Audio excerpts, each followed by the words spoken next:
everybody. It's Georgia Rose, and I am once again in the Soul Space, so it must be Monday night at 7 o'clock. So welcome to the Soul Space podcast. I'm here every Monday night at 7, and for those of you who are joining me for the first time, you got to give us a couple of minutes when people start arriving into the show, and also for us to share the show. So you can actually watch me on YouTube on the Strong Island television site, and also you can watch me on Facebook Live. And then if you miss the live show, you can always watch it on my own YouTube channel, Zenkuda, or any podcast platform that you desire. We actually have us on, every platform you can think of. Even if you're home and you have Alexa, you can even ask Alexa, play the Soul Space with Georgia Rose. And she will play the very last show that we did. So welcome. I am, like I said, going to share the show. I just have to remember which one is Facebook and which one is YouTube so I can see all of your comments. And hopefully we have my friends in tonight. I have one person so far on, but it always takes a little while for everybody to get on. Tonight we're going to talk about tarot and tarot cards. For those of you, again, who are new, very often I pull tarot cards on the show. And so people always ask me after the show, what's the secret of tarot? How does it work? This is Bobby Lacera, my producer. Bye, Bob. There he is saying, hey. People always ask, how does tarot work? Like, how do you know all the cards and what do you do? So we're going to talk about that tonight. And then we're also going to talk about astrology a little bit because you guys know that's my first love is astrology. But first, we got to share the show. So I'm going to do that. As soon as I find us on Facebook here. There's always a delay, so that's part of the problem. What's that banging out there? Okay. So here we are. Nope, that's last week's show. All right, so astrology-wise, today is the full moon in Scorpio. It's at 22 degrees Scorpio, and the reason why I know that very well and didn't forget it is because my natal moon in my chart is at 22 degrees Scorpio. So I've got a full moon right on my moon. So it's a very moony day for me.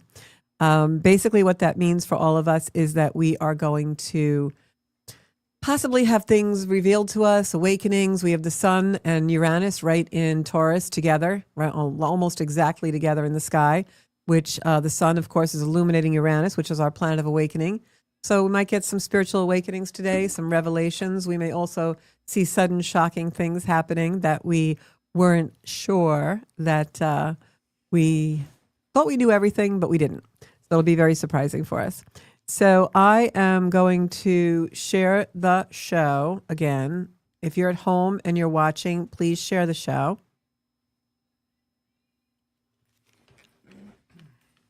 Bobby, I can't, on the Facebook page, I'm not seeing this week's show yet. So maybe just check that. Yeah, I shared it. Oh, thanks. So I'm going to talk a little more about the astrology for this week. So we've got the sun and Uranus together in the sky. Now that can mean two things. It can mean that we're going to have, I'm getting feedback. We're going to have awakenings, which is a good thing. You know, we got spiritual awakenings, especially if you're meditating or doing anything like that. We have Neptune in Aries now, which is absolutely going to set our fantasies and our ability to connect with other realms and other areas of our life, maybe even off-planet energy and things like that. Our meditations will be really deep with Neptune and Aries, but it's going to set that on fire. So it's more of an action type of energy than it was when Neptune was in Pisces for 15 years. So be prepared to get those revelations about things you thought you knew about and maybe you didn't know everything. Okay, so I want to talk about tarot tonight. First thing I'm going to say about tarot cards is that when you think about doing tarot or becoming a tarot reader, even if it's just for yourself, one of the things that you really want to make sure that you're doing is purifying your energy. And by that, I mean, make sure that you're in a calm space, because what'll happen is our ego and our desires will color readings. In other words, something, especially if we start to read for friends, we're going to start to think about those readings and in a way that, you know, we know that person, we have background on the situation or whatever. So what we want for them or what we think is going to happen in our minds will color the reading sometimes. So it's very important when you're going to do a reading, whether it's for yourself or your friend or someone you know or even a stranger, very important to ground yourself in your energy so that you don't have any preconceived ideas and your own conditioning of the way you think things should be is coming into the reading. That's why it's so hard for most of us readers to read ourselves, because we want what we want, right? And so we're going to see that in the cards. We're going to make it happen. You know, when I first started to read and I tried to read myself a lot, I would actually like redo it. That's not the cards. And I'd shuffle them again because I was really bargaining with the deck of cards. So it was just kind of funny to watch that, but it was the way it used to go. So first thing I'm going to tell you is you have to be really mindful of your energy. All right. Now, traditional tarot and understanding tarot is the first thing you have to understand, that no one really understands how tarot cards work. It's one of the mysteries of the occult. They've been around for hundreds of years, but they're very amazing as a predictive tool. Now, I don't know if that's because we have an intuition and the cards kind of just come out and our perception of them, or if it's really like magic. But I can tell you that tarot, once you really start to read it and start to become more advanced in understanding the cards, it is an amazing predictive tool. It will heighten your intuition and heighten your energy. So the first thing is to understand that about tarot, that you're working with the energy of the deck. It's what you are putting on those cards. You're going to develop your own dictionary. Now, that being said, tarot does have explanations for each card. And you can actually, if you buy a deck of regular Rider-Waite traditional tarot cards, they're going to come with a booklet that will give you a brief description about each card. And with the traditional tarot, each card also has an explanation if it's right side up or upside down. And then it becomes even more involved as to what the cards are next to. Because once you start to have your definitions of what the cards actually mean, then the cards next to them, the cards above them and below them will have a meaning. You can also get books such as this. It's called the Tarot Companion. There's a lot of books on the market, and they actually are study guides where you will see all of the pictures of the cards, and it will actually tell you like distinctly like what each card means. And it's really, really interesting to just even fool around with this kind of a book. Some people even will use a book like this and just like flip the pages, and wherever it lands, like that's the card, right? Like the book just opened to the Knight of Pentacles, and then they'll read about what the Knight of Pentacles means. So that's one of the ways you can really practice divination with the cards. But it's just really cool to observe what comes up. So in the beginning, I would strongly suggest that, I'm just going to edit my what I shared. In the beginning, when you're first working with tarot, I would really strongly suggest getting a deck for yourself that feels right for you. In the beginning, sometimes it's, I'm just going to, hold on, guys, I'm sorry.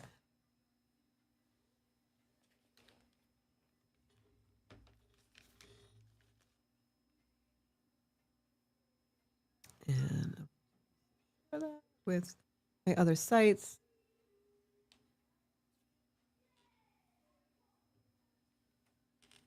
Sorry, I know we have dead air right now. Just want to do this right.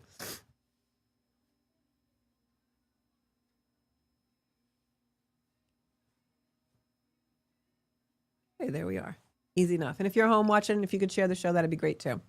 So what you want to do is get a deck that really resonates with you. In the beginning, the Rider-Waite traditional tarot is what real, tarot card readers use. And when I say real, I mean, people who studied tarot for more than a year or so, they know what they are looking to, actually do with the cards, whether it's commercial reading for other people or whether they just want to read for themselves. They're very dedicated. And that will be the 72 cards in the traditional Rider-Waite deck, which has been around for, like I said, the pictures and these definitions have been around actually for centuries. But if you're beginning and you want to do something lighter, there's a lot of cards on the market that you can actually use to read, which are tarot cards, but they're all different kinds. If you go on Amazon or if you go in a bookstore that carries them, I know B. Dalton and Barnes and Noble and things like that used to carry a tremendous amount of tarot decks. You'll find all kinds of tarot decks. Like this is the Archangel Power deck. It's from Radley Valentine and Doreen Virtue. I know Doreen Virtue is a little bit of controversy right now, but if you look at these decks, they basically are a play on the tarot, and they'll have the major arcana and the suits, but they're not traditional. but sometimes it's a nice way to learn if you pick up a tarot deck like that. I probably have in my possession, I'd say I probably own about 50 tarot card and oracle card decks. Oracle cards are like a tarot as far as their tools for divination, but they are not traditional tarot. The traditional tarot is 72 cards with major arcana, 22 major arcana, which are the cards that are numbered 1 to 22 or 0 to 22, and they actually have I'll show you in a minute, they actually will have a like this is the Chariot. It's a number, right? And an actual like picture and title. Those are your major arcana cards. Then the tarot deck has suits, but they're traditionally 72 cards with 4 suits. But you can also have oracle cards. Oracle cards are just cards where you pick a card, it has a message, maybe it comes with a little booklet. I have created my own set of oracle cards, which I sell online on my website, zenkuda.com. Mine are Circle of Light, and they're just beautiful cards with a message, and you can pick a card or put them in a circle and spin a crystal and pick one, and they just have a beautiful message and numbers on them. Numbers are also very important when you read tarot and oracle cards because numerology and number also holds messages. Then you have other decks that are themed tarot decks. Like this is one of the ones I used to use religiously when I used to do a lot of relationship and couple readings. This is the Lover's Path Tarot set. This was a very expensive tarot set. I don't know if it's still in circulation or not. Many of the 50 decks that I have, you can't get anymore. And this is just a beautiful, beautiful set, the Lover's Path Tarot, where it's got a very large booklet and the cards are just beautiful. And instead of having the traditional type of suits, it has all different stories about like Tristan and Isolde and different lovers throughout time. And it's just a beautiful, beautiful deck to use when you're dealing with couples and romance and things like that. They're just beautiful, beautiful cards, and the book is beautiful. So all of these decks have one thing in common, and that's that they use the traditional outlines and rules of the tarot for the way they divine and do divinating space as far as readings. And when you are looking, sorry, there's a fan in here and it's just like making my hair go crazy. When you're doing a tarot reading, the traditional tarot, there's a way that you do it, and all of those theme decks carry that forward. But for instance, the traditional suits in tarot, such as pentacles and wands and cups, in the theme deck, they'll be calling them other things, but you kind of know based on the symbol tree, symbolically what they are. All right. So the tarot is a very intriguing thing. It's timeless. It's been around for, like I said, centuries. The early tarot decks were in the 15th century. They were actually hand-drawn, and you would have mysticals or people who would do readings. Sometimes you would go to carnivals and you would sit with a fortune teller, and they were used to tell fortunes. And typically these days, you won't see tarot readers be called fortune tellers. You know, we're not gypsies who have a caravan and a big crystal ball, although I do have a couple of crystal balls in my home. And that's scrying when you look in things like that, and we can absolutely do that. But basically, today's tarot readers are using tarot to get in touch with our higher selves. When you first start to do tarot, or you first start to use oracle decks, the purpose of them in regards to getting into your soul space and your higher self is to be able to use them to really understand your intuition. And when that happens, you're going to start to find, like, as you pick cards or go through cards, all of a sudden you do have an intuition and you're reading. It happens very suddenly. So I would suggest take the tarot and every day just pick a card until you know what it means without having to look it up. You're going to be memorizing that. There's also something with the tarot called spreads. There's what we call a Celtic cross spread, where it's a position of a crucifix with a line vertical, a line horizontal, and then another line of cards off to the right of that. And the position of those cards is predictive. In the Celtic cross, the card in the very middle of the cross is the querent, or you, or yourself, or the person that you're reading for. That card symbolizes them. And then the card above them is the future, the card below them is the past. And then you start to go towards the left and right sides, and the left side being, the past, the right side being what's coming into the future. And then that line that was perpendicular, parallel to the cross, is each card has a meaning. One of the card is the conflict, another card is the resolution, what the person has to do, and then finally the confirmation of the reading. So you can see the tarot is a little bit involved. It sounds involved until you actually start practicing it, and then all of a sudden it just seems to make sense, and you realize, wow, as a predictive tool, this really has a symbolism that is very much a soul resonance, and it also has somehow seems to make sense to our intuition and our psychic ability. It will all of a sudden come. So a little history that I'm going to tell everyone is I am a third generation tarot reader. Actually fourth generation, but I'll say third. My grandfather, Ernesto, he came over at the turn of the 19th century, around the late 1890s, and he was a tarot reader. And not by trade or anything. I mean, he actually did have a regular job, but he brought the cards over from Italy, and it was called tarocchi, and that is what they called it in Italian in Italy, and it was very well known, and it was very common at that time in Italy and in the 1800s, where you'd have a meal together as a family, and then you'd sit in the dining room and you would do tarocchi, you would do the tarot, and my grandfather brought his cards over with him when he sailed into New York Harbor. And my cousin, Suzanne, she actually has that deck. And I was very privileged to visit her a few years ago, Susie, and she read me with my great-grandfather Ernesto's tarocchi. And it's just a beautiful thing that is handed down. And so my grandfather read, and with those cards, Susie's mom used to read same way after Sunday dinner in the dining room. And we've got some weird things happening here, Bob. And now those have been handed down to our generation, my cousin. And I did not know that my cousin Susie had those cards. I did not know that my grandfather Ernesto actually read. And when I went to visit her a few years ago after we got back in touch, because my parents were divorced and her parents were divorced and we lost touch as children. And when I went to visit her, she told me this story and I couldn't believe it. And she said, "Don't you remember my mom used to read?" And I was like, "No, I have no recollection of that at all as a child."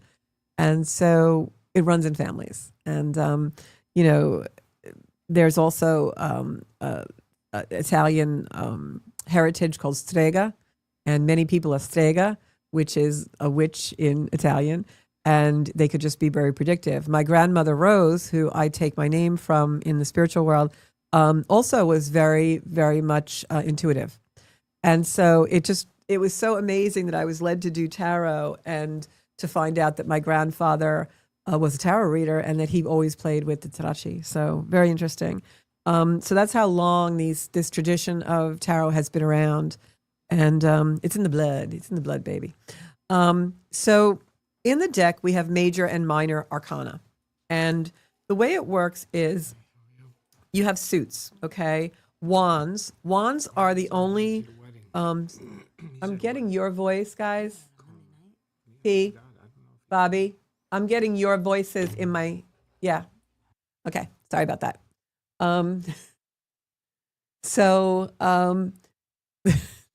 It's okay. I'm easy. All right, guys, back to the tarot.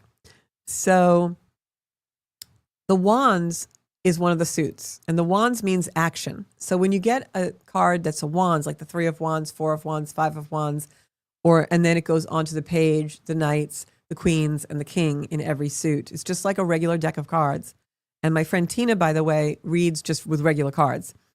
But the wands are action. So whenever we get a card in the tarot and it comes up, the 5 of wands or the 3 of wands, whatever it might be, each card might have a meaning, but we know wands are action. So if we're doing a reading and we're getting a bunch of wands, we know that person is undergoing a time in their life when they're extremely busy or things are changing. There's a lot of action in their life. Each card within the suit also has a meaning. And I am in the process of actually putting together an online course to learn tarot, where you will be able to do it at your own pace. And then weekly we'll be having Zoom meetings for everyone in the course, and you can Q&A and whatever during those meetings. So if you're interested in learning tarot and you want to be on the wait list for that class, just email me at connect@zencuda.com and we'll put you on the wait list for the tarot class. Just email me, connect@zencuda.com, and just say, hey, Georgia, I want to be on the wait list for the tarot course. And so wands are movement, wands are action. Wands is passion, it's fire. And also the tarot cards, each suit also represents astrology, because wands are action. It's also to do with fire. It's ruled by Aries, Leo, and Sagittarius. So a lot of times, and your intuition will start to pick up, I'll see wands in a reading and I'll be like, okay, I'm getting, the 8 of wands and it keeps coming through, or I'm getting a lot of things with wands. And I'll say, are you undergoing a change in a job or relationship in your life, and the people around you are Leo energy or Aries or Sagittarius? And that's how it works. It's just a predictive tool, and the cards will show you what to ask. The next suit that we have is Pentacles. And you hear me a lot on the show. I talk about Pentacles a lot. Pentacles are abundance. Pentacles are earth because they're coin. They're actually material wealth from the earth. Taurus, Virgo, Capricorn are your pentacles. For instance, this is the 9 of Pentacles that I'm holding up. And the 9 of Pentacles shows, and this is the other way that you read, you look at the visuals in the card. The first thing that pops out at you is your particular intuition telling you what that card means. So in this 9 of Pentacles, I've got this beautiful woman in a robe with flowers on it. There's pentacles all around her, which are coins. She's got all this flowers all around her and bushes, and there's a bird that she's holding in her hand. And in the background, there's all golden color. So when you look at the symmetry and the symbolic things in this card, gold, riches, abundance, it's pentacles, which is material wealth. It's a woman. She's got growth all around her with fresh leaves and trees blooming and blossoming, and robes. Her robes have roses on them, lilies on them. So this is obviously a card of wealth. It's a card of you have wealth coming to you. There's abundance coming to you. There's love coming to you. That gold riches in the background. And that's basically how you read every card, is you're going to look at it, get, a psychic or an intuitive hit from it, and you'll know that's what that is. And each card is different. And when you start to look at the tarot, the very first time you ever pick up your deck, that is going to be your deck, that you're going to utilize with people and you're going to need your energy in, the very first thing you do is take each card and touch it, just like you're doling out a deck of cards, right? You're dealing. You're going to take each card and rub it on your fingers and feel it and put your energy into it. Light a candle, make sure that you're in quiet contemplation, and each card will have your energy put into it. You have to really connect with your deck. You absolutely have to connect with it, meditate with it. I sleep with mine under my pillow when I need to refresh it. Sometimes I'll put my cards out in a beautiful package. I always have them in this case. I always keep them in a special box at home that is a sacred box. Sometimes I'll put them out in the full moon. These cards hold my energy. And when I pass them to someone who I'm doing reading for and ask them to shuffle and put their energy in them, I am connecting my energy with them. So that's how the energetic field works. Now, that's wands and pentacles. And pentacles also are people that are studious, educational, teachers. They also can have brown or dark hair, olive skin, and sometimes can be a little bit more about themselves, a little bit more self-focused.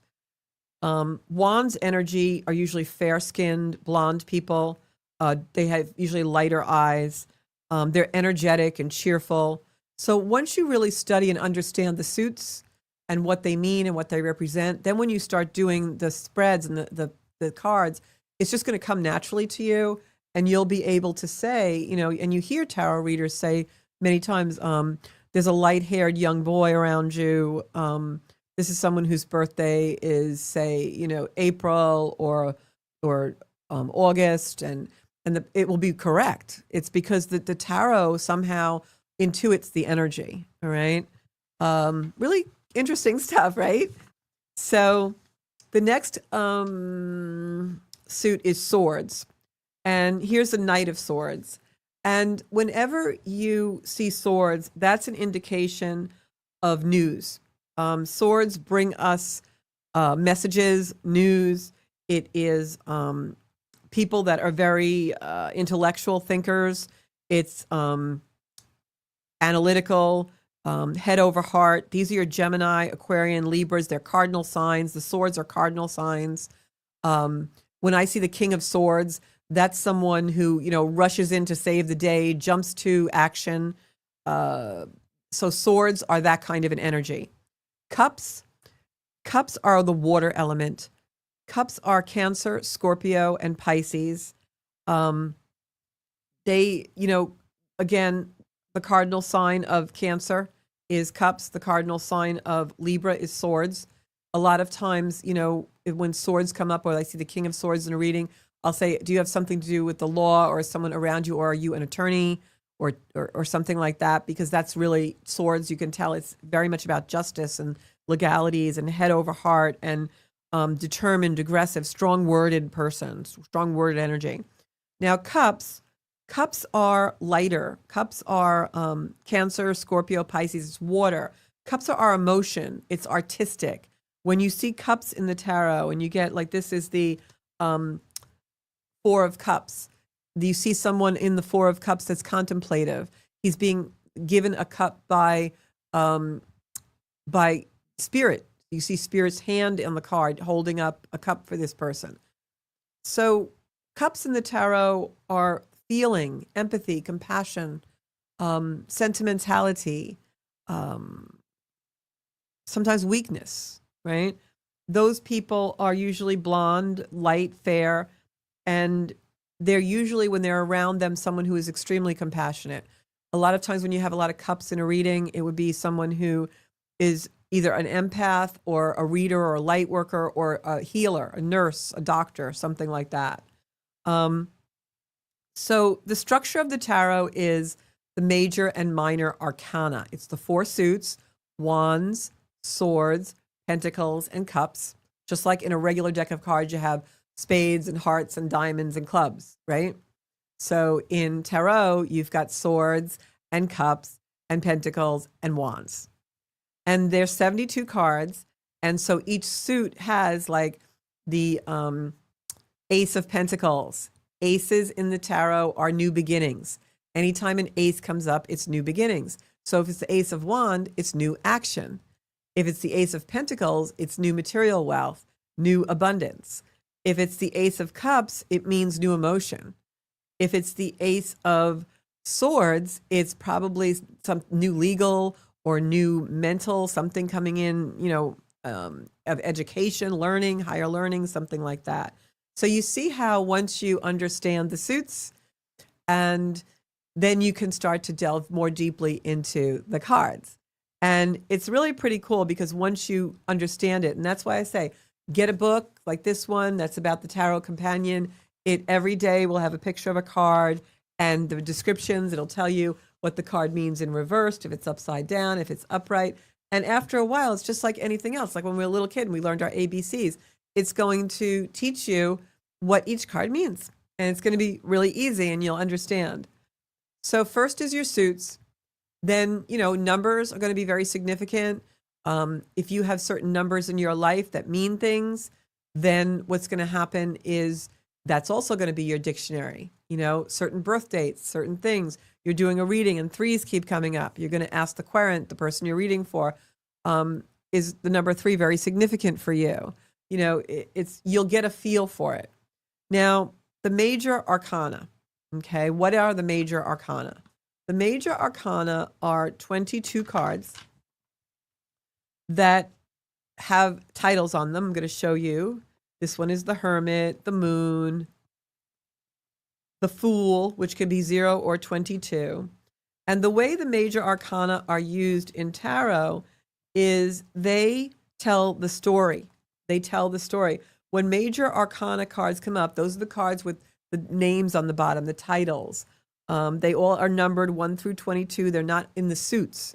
They are just regular standalone cards, like the Lovers, the Sun. When you see the major arcana, the Devil, Judgment, Death, those cards are in the tarot because those are giving us the real anchor and the real meaning of the reading, the Hierophant. And each one has a really important meaning because it's actually the story of the tarot. It's the journey of the tarot from 1 to 22, from 0 to 22. And I'm going to show you how that works. So when I do a reading and I'm getting a lot of major arcana cards, which means the ones with the titles on them, not the regular cards that are suits with numbers. When I get a lot of major arcana, it's time to pay attention to that reading because that means that there's something really going on with that person. They're at a major pivot point in their life and something is about to happen. So the first card, I'm going to put these in order. I should have done that before the show, but I just didn't really get a chance to. Oh, well. So the first card we have is 0 and also 22. And the reason for that is because it's the Fool card.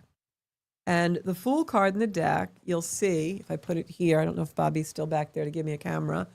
The Fool card in the deck has a 0 on it. And it could also be 22. I need a camera change, Bobby. It can also be 22. Why? Because it's the symbol of us at the beginning of our journey when we're filled with fear, right? We're youthful, we're young, right? When we are a kid, a young baby, whatever.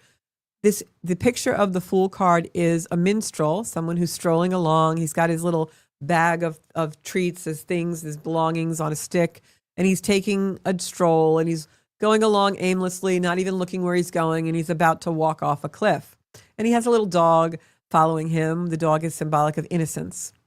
And so this is 0, the first card in the tarot in the major arcana, and it's also the last card in the deck. Some people count it as 22, some people count it as 0.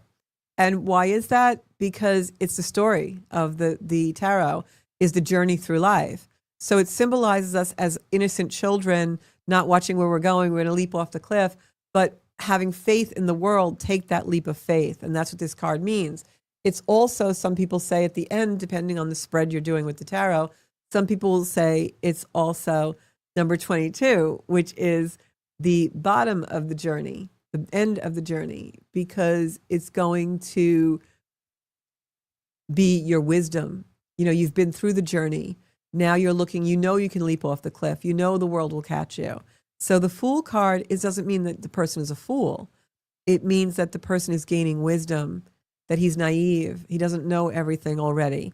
But if you're reading for someone who's been on the path for a long time, is a spiritual awakened person, then this card really means the wisdom, that they're not afraid to take the leap of faith.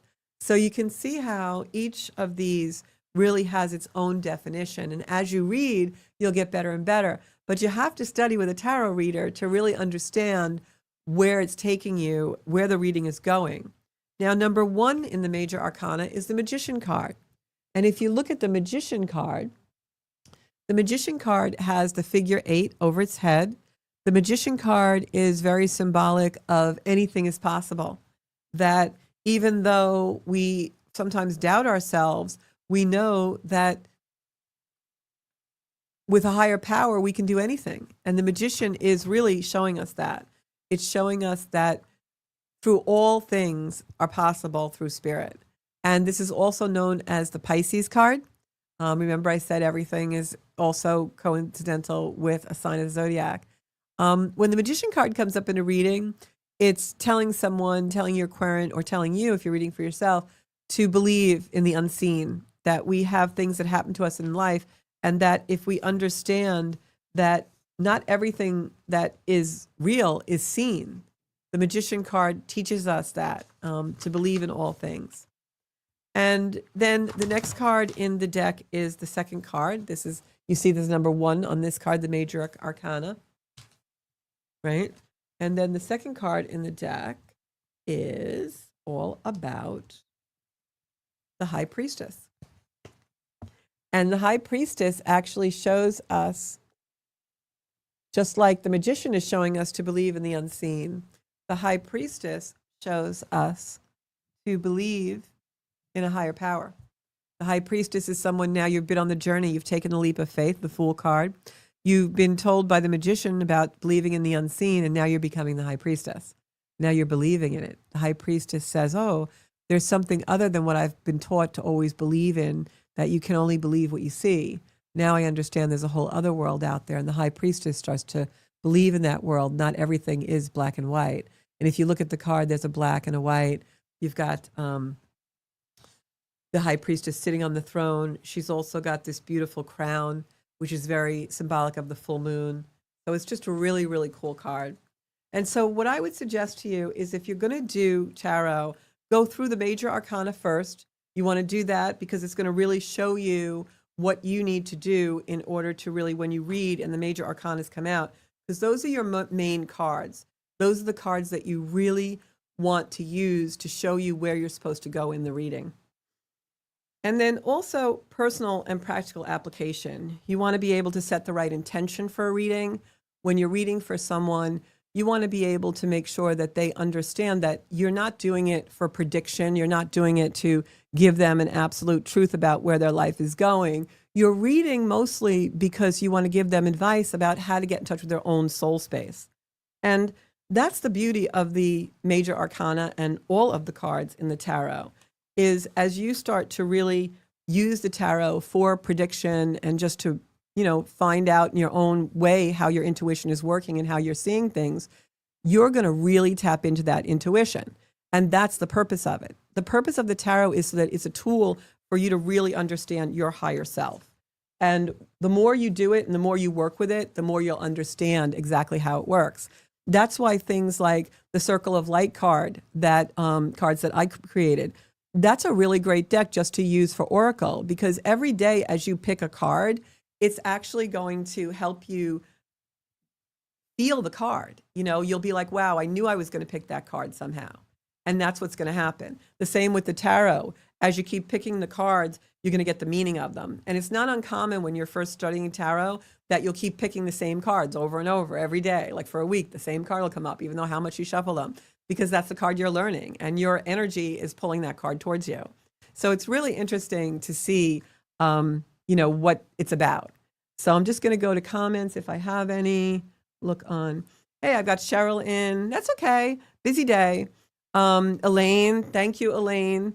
And reading their energy. And the thing I want to say is you've really got to make sure when you read tarot, and Elaine is a reader as well, so she'll back me up on this. When you're learning to read tarot and you decide to do that, there's also a lot of integrity and a lot of principle that goes with it. People will come to us because they're really looking for guidance in their life, and that's what the tarot is about. It's not a predictive tool to show someone, hey, you're going to win a Cadillac and you're going to win Lotto. No, it's a tool that puts them on a track of what the spirit of their life is to be and where their soul is really, energy is really going.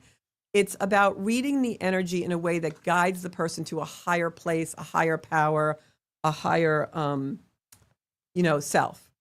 So that's why it's really important to choose the deck that resonates with you. Choose a deck that when you feel it in your hands, just like I'm doing now, it's your deck. This deck has a lot of energy in it. Like I said, there's a lot of ethical considerations. Sometimes when you're reading, once you really get very heightened in your intuition and you become a really great reader, sometimes what will happen is you will see something that may be very uncomfortable for someone. I can tell you that sometimes I have seen death through tarot. I have seen illness or whatever. And you want to make sure that you're talking to the person about something like that in a very gentle way, because number one, you're not infallible. You don't really know You may sense it and think it, but you don't always know. And maybe it's you just tell someone, you may want to just get this checked out. I'm seeing a little bit of, deregulation or imbalance. You're not going to tell them run to the doctor. And the same with when you see something that someone around them is ill. Elaine just reminded me that numbers are very important, and they are. Numerology and tarot and astrology all go hand in hand. They're all ancient predictive tools that are all wrapped up in one role. So oftentimes, you're going to develop your own deck, your own imagination, your own dictionary based on your numbers. If you're already a little bit intuitive and you decide you want to use tarot as your guidance tool, there may be numbers that are your numbers in your life, right? 444 is an angel number. We all know that. Maybe there's a birthday that's your number. For instance, there's a card in the tarot in the major arcana, which is an 18, and it is the moon card. And for me, I think I've said this before, that moon card, whenever I see it, is an indication for me that there's someone named Steve or Stephanie or some derivative of the word Steve around that person. Why? Because my very good friend's birthday was 8/18, and whenever 18 comes up, Stephen is with me. And so I know that that is what this card means. That's what Spirit told me. Also, there's certain cards where, and certain intuition where I have twins in my family. And I have a certain symbol that is my symbol for divination where I know there are twins involved in something. So even though you may be studying tarot with me and you may be on the wait list for the class I'm going to be doing, and it's a series of classes, probably going to be either 3 or 4 classes, and then we meet once a week. And there's a study on your own between. Whether you're studying with me or someone else, I can't give you your dictionary. You can get the tarot companion book and you can, look up online what every card means. But it's going to be what it means to you. And sometimes I'll read another reader and they'll say, that's not what that means. I know what that means. And I'm like, no, I'm reading. And you're going to develop your own dictionary of what the cards mean. For instance, whenever I get the Hangman card, that can mean one thing to someone who reads. But for me, the Hangman card is complete indecision. It means you don't know if you're going backwards or forwards. You're just in complete, psychic drift. You're not making a decision. If I pull the Strength card, right, which is number 8, to me, that's Leo. It's Leo. It's something to do with Leo. It's Leo's strength. It is absolutely something. But I know when this card comes up, what it means in my dictionary, in my mind, it means the power of love is greater than the love of power. And that person needs to hear that. So you will develop your own dictionary. What the cards mean literally, you will learn. But it's the number on the card, the 8, again, Leo. My friend Stephen, who died, his birthday was 8/18, and he was a Leo. I always used to buy him Leo things for his birthday. He was my friend for, over 40 years. And so he speaks to me from the other side, and he also gives me clues with tarot. And that will happen to you as well. We all have the ability to do this. Numbers are also, like I said, very important. And also, when you look at a card, like when you look at this card, it's got so much gold in it, the color, the symbolism, lion, the lion tamer. Look at the card. What are you seeing? There's mountains in the background. These are the conflicts, the hurdles of when you're trying to tame the lion and you're in conflict with the beast, right? But no one tames the lion through sheer force. If you ever watch, a circus or anyone who works with animals, they don't abuse those animals, hopefully. They calm the savage beast by love, by trust. So that's really what this card is about. And if you go into quiet contemplation and work with a card that way and really look at the card, what does it feel like for you? What emotion is it invoking? What's the first thing you see when you look at the card? What's the first thing that you invoke? That's what we call your psychic hit. Your first psychic hit is absolutely the first thing, So that's really what the basis of tarot is about.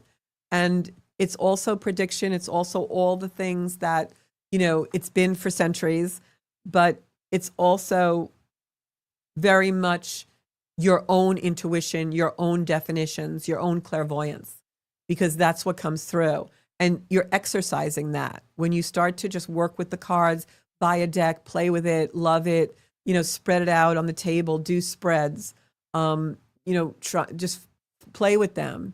When you do that, just being in the energy, you're already exercising your own clairvoyance, and that intuition will absolutely come through. That's why we call it unlocking the mystery of the tarot.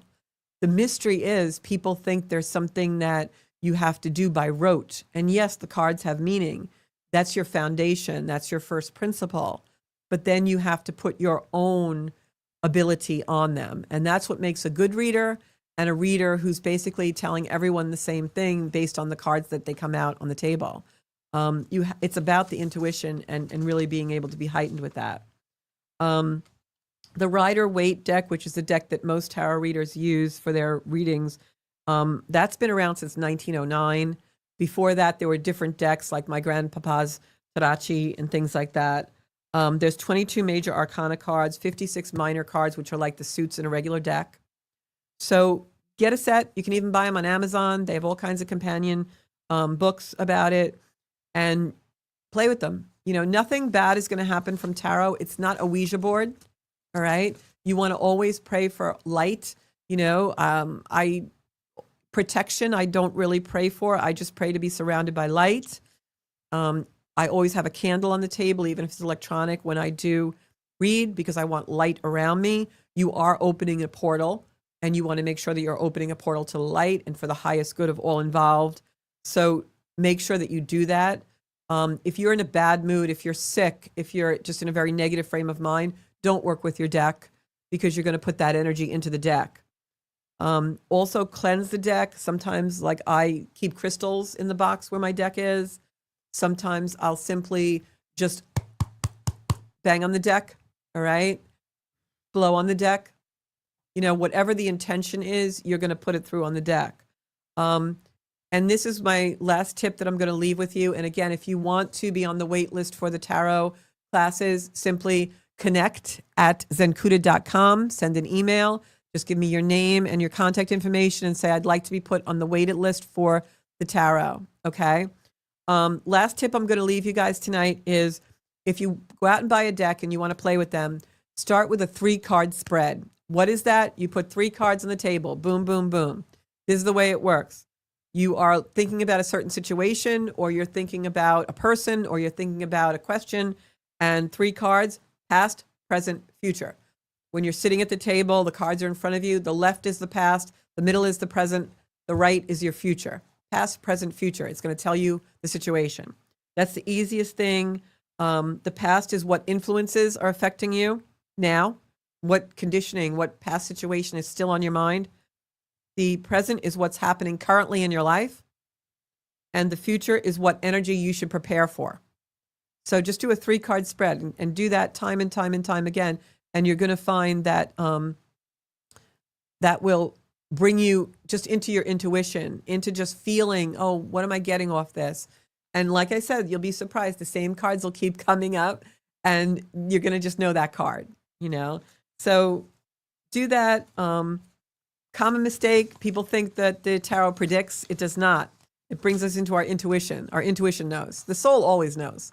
Your soul knows what is coming. Your soul knows what is right. Your soul knows. That's why this call is called the soul. The show is called The Soul Space, so that we go into that space, so that we know exactly what our true north is, our right action is. All right. So we talked a little about tarot's history, the structure. I gave you some beginner tips, and remember, the tarot is for personal growth. I remember when I first started reading, and I used to do the fairs, and I had so much going on. Every reading I did, there was something in it for me. It was literally like each reading was giving me a message. It was giving me something that I was supposed to hear every day, whenever I did a reading. I recommended some books to you. I love the Tarot Companion. It's by Liz Dean. It's simple. It's easy. It's got big pictures. If you don't have your cards with you, you could just look at that. And again, I invite you to play with the tarot. It's a beautiful tool for us to get in touch with our own intuition, exercise those intuitive muscles, and bring joy to our lives, and also sometimes guidance to others. I will be doing a beautiful tarot class called Unlocking the Mystery of the Tarot. And if you're interested in partaking of that, send me an email at connect@zenkuda.com and we'll get you on the wait list. Thank you so much, everyone. I will be here next Monday at 7 o'clock. And next Monday, we're going to talk a little bit more astrology and what to expect in the coming weeks. And I'd love to hear how your week is going. So you can follow me on zenkuda.com. If you want to book a private reading, either a tarot reading or astrology reading, you can do it there. You can also find me on Zenkuda Soul Space on Facebook, Zenkuda Official on Instagram. And please check out all of our past shows on YouTube on Zenkuda. Thank you so much. I love the Zenkuda community. So glad you tuned in tonight. Please share the show if you think this is something that people can really benefit from. And I love you all, and I'll see you next time. Bye-bye.